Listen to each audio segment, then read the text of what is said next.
జై శ్రీరామ్ అండి అందరికీ. నేను మీ కృష్ణవేణి. అందరూ ఎలా ఉన్నారు? ఇక పిల్లలు స్కూల్కి వెళ్ళాక ఇంట్లో పనులు చేసుకుంటూ లంచ్కి ప్రిపేర్ చేస్తూ తీసిన మినీ వ్లాగ్ అనమాట ఇది.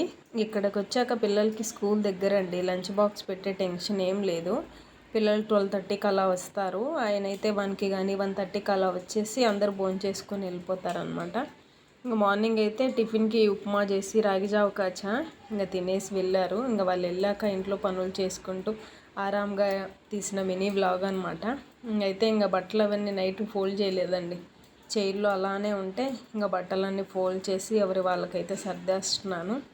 అయితే అంతకుముందు ఇల్లు షిఫ్ట్ అయిన వ్లాగ్ అయితే చూపించాను కదండి, కొత్త ఇల్లు. ఆ వ్లాగ్లో అయితే ఒక సిస్టర్ కామెంట్ చేసింది, అక్క మీరు ఇల్లు షిఫ్ట్ అయ్యేటప్పుడు బట్టలు అవి ఎలాగా షిఫ్ట్ చేసావక్క అని. ఇంకా మొన్న కూడా ఒక కామెంట్ పెట్టారనమాట, మీరు చీరన్న పరిచి నాకు మూట కట్టి చూపియండి అక్క అని రిప్లై ఇవ్వమని. నేనైతే ఇవి మీషోలో తీసుకున్నాండి, క్లాత్ కవర్స్ 12 ప్యాక్స్. బీరువాలో ఉండే చీరలు, మా పాప లాంగ్ ఫ్రాక్స్, హాఫ్ శారీస్ అలాంటివన్నీ కూడాను ఈ క్లాత్ కవర్స్లలో యూజ్ చేశాను అనమాట. వాటిలలో పెట్టేసి అయితే బీరువాలో చీరలు అన్నీ తీసుకొచ్చాను. ఇంకా మిగతా అన్ని బట్టలను అలాంటివన్నీ మట్టుకును రైస్ బ్యాగ్స్ ఉంటాయి కదండి, బియ్యపు గోతాలు, వాటిలలో మడతేసుకొని ఆ బట్టలన్నీ వైనంగా మడతేసుకొని తీసుకొచ్చాను. ఇంకా లగేజ్ కవర్స్ ఉంటాయి కదా, వాటిలలోనూ మనం బ్యాగులు ఉంటాయి కదా, ఊర్లోకి వెళ్ళే బ్యాగులు, వాటిలోనూ ట్రాలీ బ్యాగ్స్ 2 ఉన్నాయి, వాటిలలో అలా పెట్టేసేసుకొని తీసుకొచ్చా. బెడ్షీట్లు, పిల్లోస్ అలాంటి మటుకు ఒక పెద్ద బెడ్షీట్ వేసి దాంట్లో అయితే మూటగట్టి తీసుకొచ్చాను. మీరు అడిగిన దానికి రిప్లై అందిందని అయితే నేను అనుకుంటున్నాను. ఇక లంచ్కి వచ్చేసి ఇంకా బీరకాయ పప్పు అయితే చేశానండి. ఇంట్లో వాళ్ళకి చాలా ఇష్టం అనమాట. ఇంకా దానికోసం కానీ టీ గ్లాస్ మీద కందిపప్పును, హాఫ్ గ్లాస్ మీద పెసరపప్పు తీసుకొని కొంచెం వాటర్ పోసేసి శుభ్రం కడిగేసేసి కొంచెం వాటర్ పోసేసి ఇంకా పప్పు అయితే పక్కన నానబెట్టేసేసుకున్నాను. ఇంకా ఈ నానేలోపు వెజిటేబుల్స్ కట్ చేసుకుందాంలే అని చెప్పేసేసి ఇంకా దాంట్లోకి అయితే పప్పులోకి ఇంకొక బీరకాయను, 2 టమోటాలు, 2 ఆనియన్స్, బీరకాయ పైన అంతా చెక్కు తీసేసి ఇంక అన్ని చిన్న చిన్న ముక్కలుగా అయితే కట్ చేసుకున్నాను.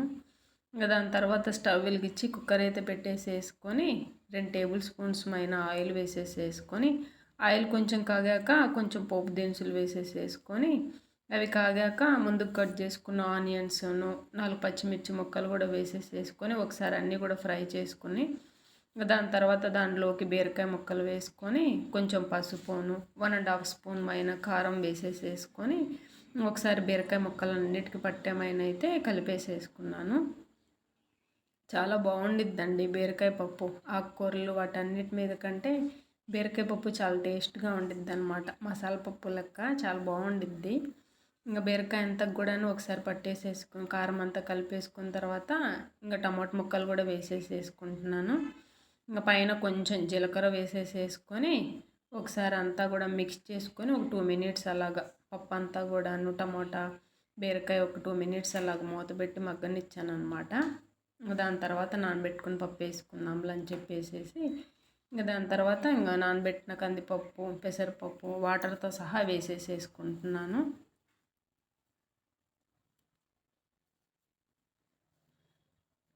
ఇంకా పైన కొంచెం టీ గ్లాస్ పైన వాటర్ పోసేసేసుకొని ఇంకా ఒకసారి అంతా కూడా మిక్స్ చేసేసేసుకొని ఇంకా మూత పెట్టేసేసుకుంటున్నాను.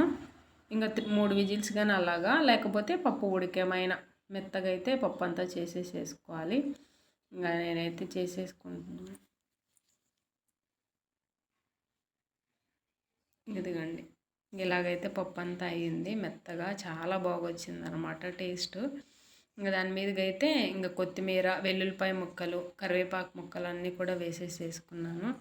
చాలా టేస్టీగా ఉందండి బీరకాయ పప్పు అయితే. మీరు కూడా వన్స్ ఇలా ట్రై చేయండి. ఇంకా పిల్లలు వచ్చారనమాట, లంచ్ టైం అయింది. ఇంకా వడ్డిస్తున్నాను అనమాట వాళ్ళకి, పిల్లలకి. ఇంక నేనైతే తినలేదు, ఆయన వచ్చాక తిందాంలే అని చెప్పేసి ముందైతే పిల్లలకి వడ్డిస్తున్నాను. దాంట్లో కాంబినేషన్గా అయితే టమాటో పచ్చడి వేసుకున్నామండి. చాలా బాగుందన్నమాట కాంబినేషను, పిల్లలకి కూడా చాలా బాగా నచ్చింది. ఇక పిల్లలకి స్వీట్ కావాలని చెప్పేస్తేను ఇంకా సేమియా కేసరి చేస్తున్నాను అనమాట.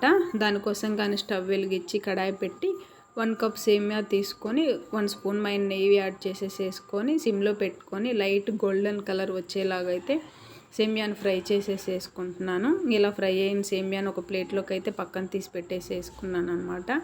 దాని తర్వాత అదే కడాయిలో 1 కప్ సేమియాకి 2 కప్పులు వాటర్ అయితే పోసేసేసుకొని వాటర్ అంతా కూడాను బాగా బాయిల్ చేసుకోవాలి. బాగా బాయిల్ అవుతున్న వాటర్లో కొంచెం ఫుడ్ కలర్ యాడ్ చేసుకోవాలి, లేకపోతే కుంకుమ పువ్వుని యాడ్ చేసుకోవచ్చు.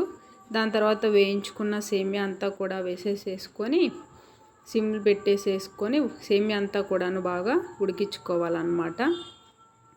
ఫ్లేమ్ అలాగ అడ్జస్ట్ చేసుకుంటూ అలాగా సేమియా అంతా కూడా ఉడికించుకోవాలి. సేమియాలో ఇలాగ కొంచెం వాటర్ కంటెంట్ ఉంది అనుకున్నప్పుడు 1 కప్ సేమియాకి 1 కప్ షుగర్ యాడ్ చేసేసుకోవాలి. తీపి అయితే సరిపోతుంది, 1 కప్ షుగర్ సరిపోతుంది. ఒకసారి అంతా కూడాను బాగా మిక్స్ చేసేసుకోవాలన్నమాట. ఇలాగ బాగా సేమియా అంతా కూడాను ఇంకా దగ్గర పడుతుంది అనుకున్నప్పుడు కొంచెం యాలక్కాయలు వేసుకోవాలి. ఇంకా తర్వాత ఒక సర్వింగ్ బౌల్లోకి అయితే తీసేసేసుకోవాలి. కొంచెం మారిన తర్వాత స్టిక్కీగా అవుతుంది.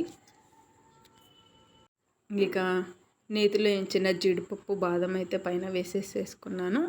చాలా అంటే చాలా టేస్టీగా ఉండిద్ది అనమాట. స్వీట్ ఐటము ఎవరన్నా వచ్చినప్పుడు కూడా ఇలాగ ట్రై చేసి పెట్టచ్చు. ఇదండి ఈరోజు వీడియో. మీ అందరికీ నచ్చింది అనుకుంటున్నాను. నచ్చితే మా వీడియోని లైక్ చేసి షేర్ చేయండి. ఇంకా మంచి మంచి వీడియోస్ అయితే మీ ముందుకు వచ్చేస్తాను. Thanks for watching.